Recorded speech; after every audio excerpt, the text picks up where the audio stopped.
Bonsoir. Vous êtes nombreux ce soir à attendre d'entendre leur histoire qui étonne et entonne des mélodies mélancoliques du lever au coucher du soleil. Ce sont des mères d'enfants qui peinent véritablement à comprendre comment et pourquoi leur enfant a pu être pris au piège de l'inceste. Leur époux n'était finalement pas que le père de leur enfant. Il avait dévié sa fonction paternelle au point de violer régulièrement leur fillette. La découverte macabre a été faite alors que la fillette n'était âgée que de 14 ans et elle porte une grossesse, bien que le test médical reste à confirmer. Voilà résumé une histoire bouleversante. Une histoire bouleversante qui sévit dans plusieurs familles au Cameroun, mais qui malheureusement n'est pas mise au goût du jour du fait de la volonté pour ces familles de garder le silence pour parfois préserver l'image de la famille. Beaucoup n'en parlent pas, par crainte justement de sacrifier l'image et la notoriété familiale. Mais ce soir, nous brisons le silence. Nous brisons le silence en donnant la parole à ces mères, à ces filles, à ces fillettes enceintes de leur propre père. Et si Dieu nous accorde sa bénédiction ce soir, nous écouterons un récit assez bouleversant d'un papa qui a eu à entretenir des rapports avec sa propre fille et qui voudrait ce soir demander pardon. Il voudrait se repentir. Nous espérons bien l'avoir avant la fin de cette émission. Donc, mesdames, messieurs, restez avec nous tout au long de ce rendez-vous. Un rendez-vous qui verra un reportage tout à fait exclusif réalisé à une vingtaine de kilomètres de Yaoundé par nos équipes de la capitale et l'éclairage de nos experts en deuxième partie pour décrypter une pratique qui gagne du terrain au Cameroun et qui prospère malheureusement dans l'ombre. Restez avec nous, retrouvons-nous dans une poignée de secondes, retrouvons une mère qui a perdu le sommeil. A tout de suite.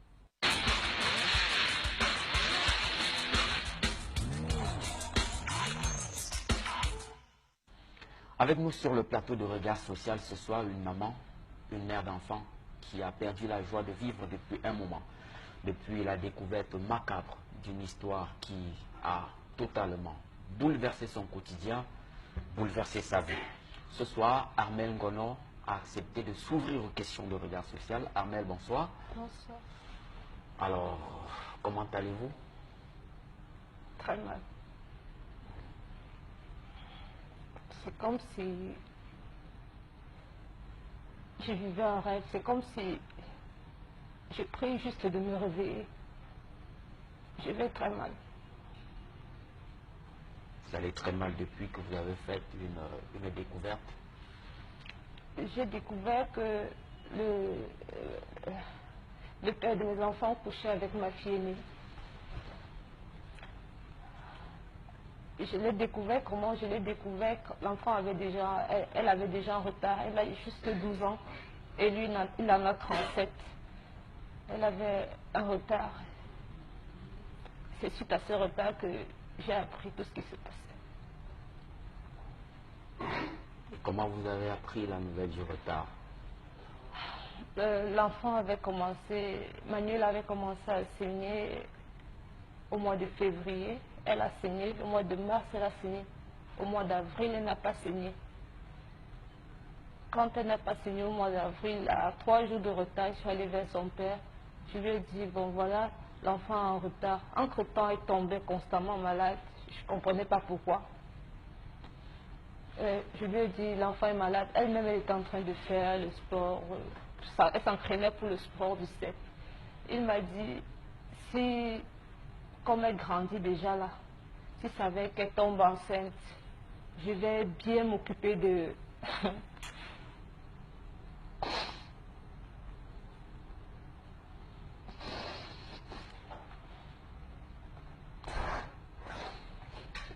je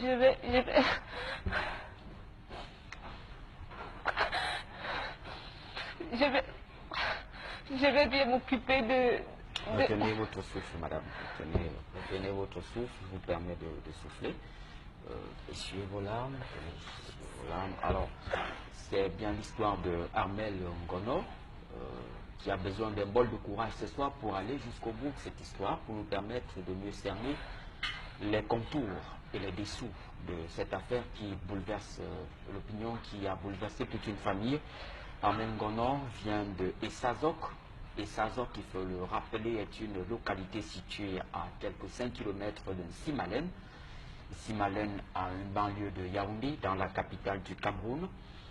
Elle est âgée de 35 ans. Elle est mère de 29 ans.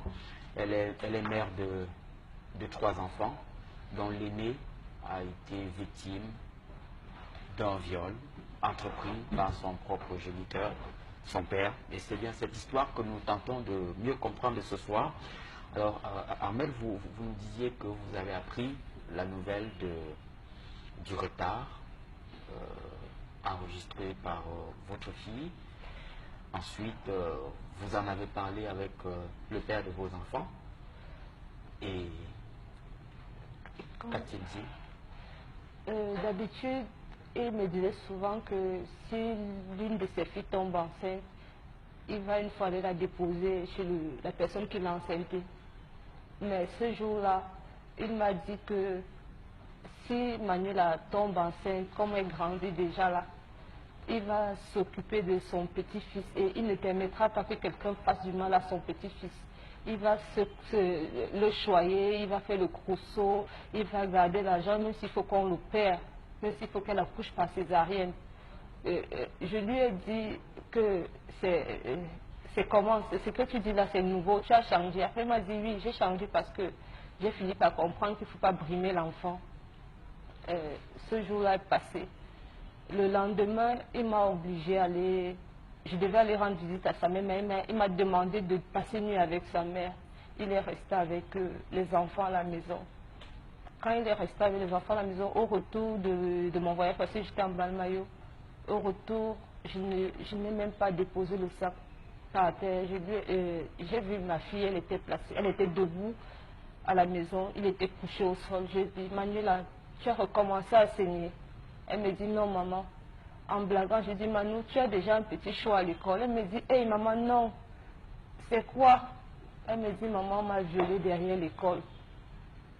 Je lui dis, qui t'a violée derrière l'école? Elle me dit, maman, quelqu'un a mené mon sac derrière ma salle de classe. Quand je pars pour récupérer mon sac, un grand garçon m'a arrêté, il m'a violée. Je lui dis, je demande à Manuela, tu connais le garçon là? Non maman. Mais je voyais son regard faisait, elle ne voulait pas me fixer. C'était comme si il y avait quelque chose qui se passait. J'ai demandé à Manuela que maman viens me dire derrière. Son père était couché au sol, il m'a dit, va, tu écoutes l'enfant, c'est qu'elle va te dire, reviens me dire. Arrivé là-bas derrière, j'ai encore posé la question à l'enfant, elle a insisté à me dire ça. Mais quand elle a vu que j'insistais, elle m'a dit, maman, si je te dis, tu ne vas pas me taper. J'ai dit, non, pourquoi je vais te taper, pourquoi? Elle me dit, maman, c'est papa. Je dis que papa, comment? Elle me dit que papa a dit que si j'étais de te dire, on va venir couvrir mon cadavre ici dedans, il va fuir, on ne va plus jamais le revoir. Ça s'est passé quand? Elle me dit, ce jour-là, elle m'a d'abord dit que ça s'est passé quand je me lavais, j'étais à la douche, il a augmenté le volume de la télé, il a appelé l'enfant, l'enfant s'est courbé, il avait la ceinture en main, il a commencé à la violer, à boucher sa bouche. Quand elle voulait regerber, il a tapé sur elle.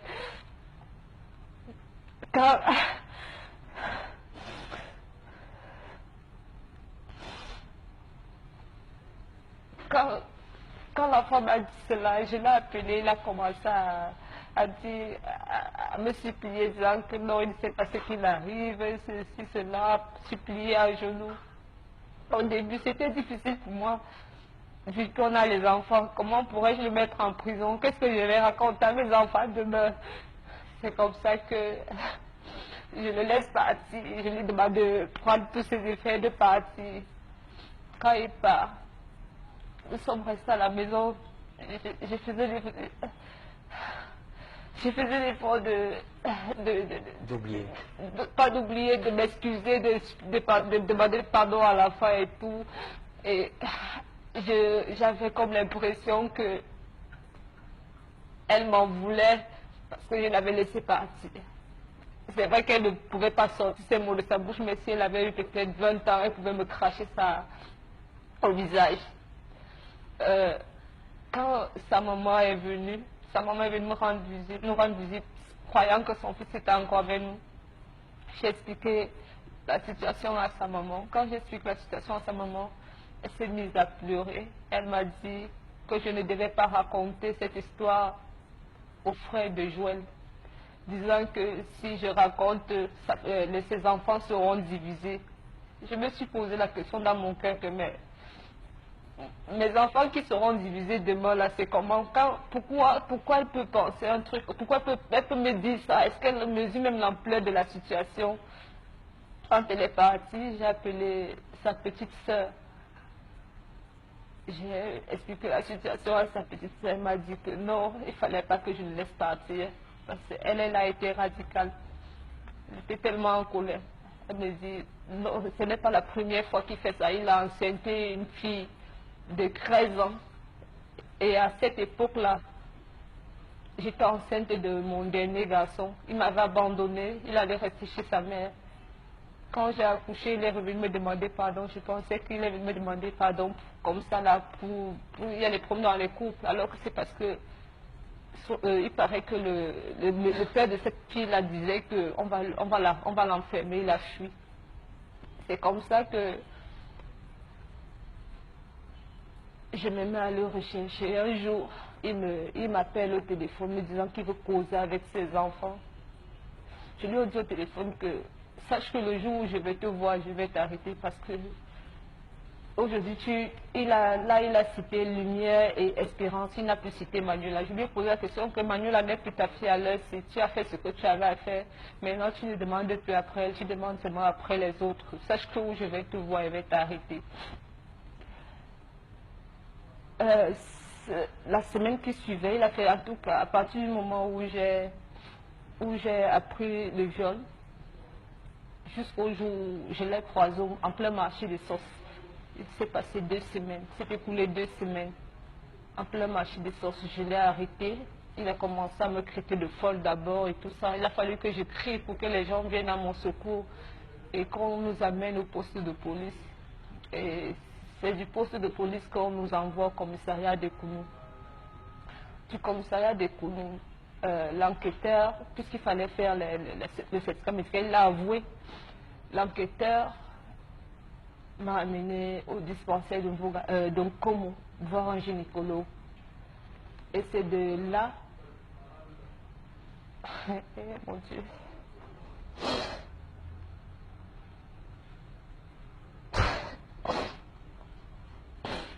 et c'est là que le gynécologue, quand il ouvre les pieds de l'enfant, il dit que tout son vagin est déjà comme le vagin d'une femme qui a accouché.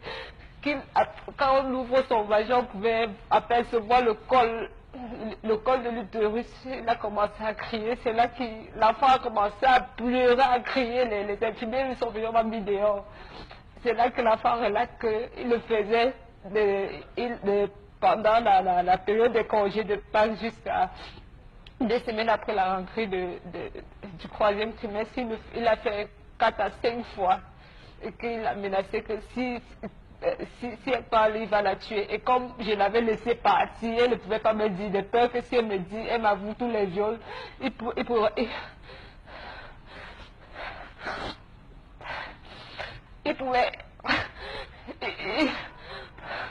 Retenez votre souffle, madame.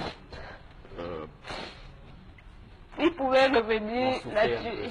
Soufflez. Essuyez vos larmes, soufflez avant de poursuivre cette histoire assez pathétique, une histoire assez dramatique que vit cette famille. Armelle Ngono, il faut le rappeler, mère de 3 enfants, sa fillette âgée de 12 ans, qui vient d'ailleurs de passer l'examen de CEP, le certificat d'études primaires, se trouve aujourd'hui enceinte de son propre père. Et c'est bien les dessous de cette histoire que nous essayons de comprendre ce soir avec Armelle, qui a pu mobiliser un bol impressionnant de courage pour partager son quotidien avec nous, pour nous en dire un peu plus. Et finalement, lorsque vous rencontrez le gynécologue, les examens sont faits, quel est le diagnostic? Le premier gynécologue a dit que l'enfant était déjà sexuellement actif. Ça veut dire qu'il n'avait pas violé une fois. Il le faisait dans son vagin était déjà comme celui d'une femme qui a une vie sexuelle active. L'enquêteur était là, si je n'étais pas seule. Il fallait qu'on fasse d'autres examens plus poussés. C'est là que j'ai commencé à pleurer. Et puis, déjà, depuis qu'il était parti, je n'arrivais même pas d'abord à nourrir les enfants. Comment est-ce que j'allais faire pour faire des examens? Comment j'allais faire pour supporter les charges financières par rapport aux problèmes et tout ça? C'est là que l'enquêteur me parle du Renata. Il m'a demandé de chercher. J'ai cherché le Renata sur Google, je suis tombée sur un numéro, j'ai appelé. Ils m'ont aidé psychologiquement. Ils continuent à aider ma fille. Ok. Alors, quel est le diagnostic à l'heure actuelle? Votre fille est-elle véritablement enceinte? Je ne sais pas. Je ne sais pas si elle est véritablement enceinte ou pas parce que je n'ai pas fait ces examens. J'ai juste pu faire le certificat médical légal qui permettait qu'il parte en prison. Le reste, je n'ai pas pu faire. Et là, maintenant, c'est comme si elle a une infection parce qu'elle sécrète des choses noires qui sortent de son vagin. Comme si on a tué les moustiques, on a aplati un moustique, ça sort, je ne sais pas. Et elle est toujours malade, même quand elle composait là, c'est... Avant d'aller composer, elle était à l'hôpital. Donc, je ne sais pas. Je ne sais pas. Je ne sais pas. Et elle accuse un retard. Elle accuse un retard. Et ça a été confirmé par 3 gynécologues. Un au dispensaire de Nkomo, 2 gynécologues à l'hôpital, le gynéco-obstétrique de Yaoundé. D'où le certificat médical a été délivré. Pourquoi n'avez-vous pas réalisé toute la batterie d'examens médicaux qui ont été recommandés par le médecin?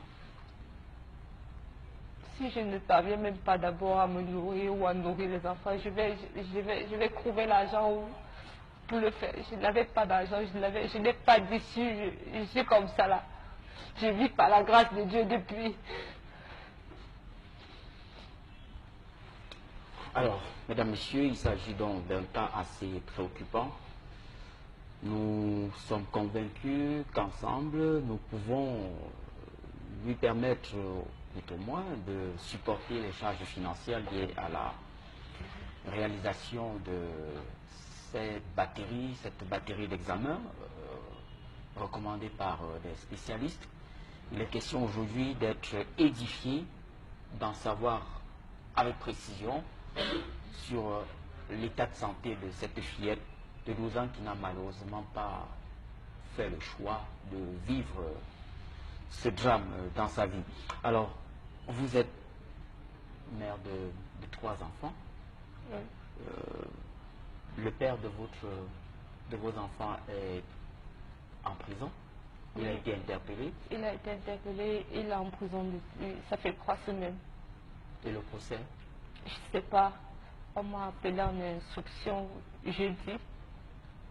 Je suis allée, le juge m'a écouté. Je ne sais pas. Je ne connais rien. Je ne sais rien de tout ça. Tout ce qui m'anime, qui m'anime, c'est la sorte de justice. Sinon, je ne connais rien. Je ne sais même pas comment m'y prendre. Je suis toute seule. Je la crème mal partout comme ça. Il faut monter, il faut descendre. Vous n'avez personne d'autre à vos côtés? Je n'ai personne. Alors, il est passible aujourd'hui d'une peine d'emprisonnement d'au moins 5 ans. Est-ce que cela vous apaisera? Non. Ça ne peut pas m'apaiser parce que ce n'est pas seulement Manuela qui a été affectée. Je suis affectée. Les deux autres enfants sont affectés.